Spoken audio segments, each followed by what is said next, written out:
has capital. You have to have raised money for your company. Look at your idea not as a great idea, but as a great opportunity.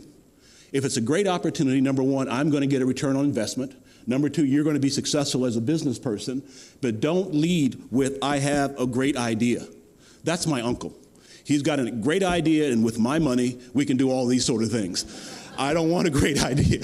I want an opportunity for return on investment. And then finally, and this will be made available, and Michael will have access to it through his company, I work with a lot of entrepreneurs. I've launched probably about 50 companies, and I take them through 22 questions to kind of prosecute whether or not where they are in the spectrum of entrepreneur to success.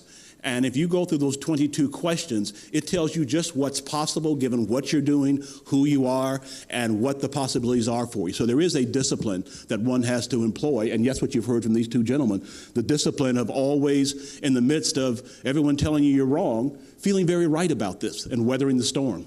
So, yeah, Michael. But also, what he's also illustrating for you is that you must learn to be your own expert. Yeah. Too many people create businesses and then expect everybody else to fund them and provide them with the resources and technology. You don't know how many people say they got the next Facebook but don't know how to develop Facebook.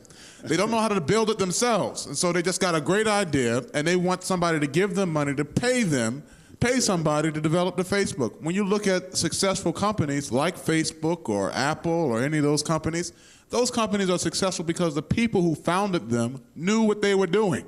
They developed them themselves. And at a point, other people said, man, I really like your idea. And this is the key. He says, you don't need money right now, but I'm going to give you the money for when you need it. So many of us automatically, when we create the business, think, the next thing I got to do is get money. No. If you need money, the second thing you're doing, that means you don't need to be in that business. That means you are in the wrong business. You don't have the expertise, the knowledge, the wherewithal to do it. Move on. Very good. Yeah. Building on what was said, and that's where I go to, listening to Robert, listening to Hezekiah. Don't let anyone tell you no if you know you're right. And within that, I had 200 people doing exactly what I was doing for 40 years. They were in my building. They were seeing the same people I was seeing. I had to walk around with blinders. And I had to say, what can I do? What would I want if I was them? And what I found out that they really wanted was job security. And they wanted to know that they would be guaranteed that the product would sell and they could walk into their boss every month and see a return on their investment. And I said, if I give you that, would you buy my product? Oh, sure. And within that, and this was 30 and 40 years ago, that's the way business is done today in the apparel business that I was in. Macy's is actually a real estate store, and Levi's buys space on the floor. They have to guarantee them a certain return. And by doing that, I would have people come in and say, how come Macy's has half the stuff on the floor is yours? I had guarantees. So think what's unique about what you're doing, your career, your passion, and how you can build and expand on that.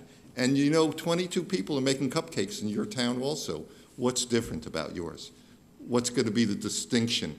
How is that going to stand out?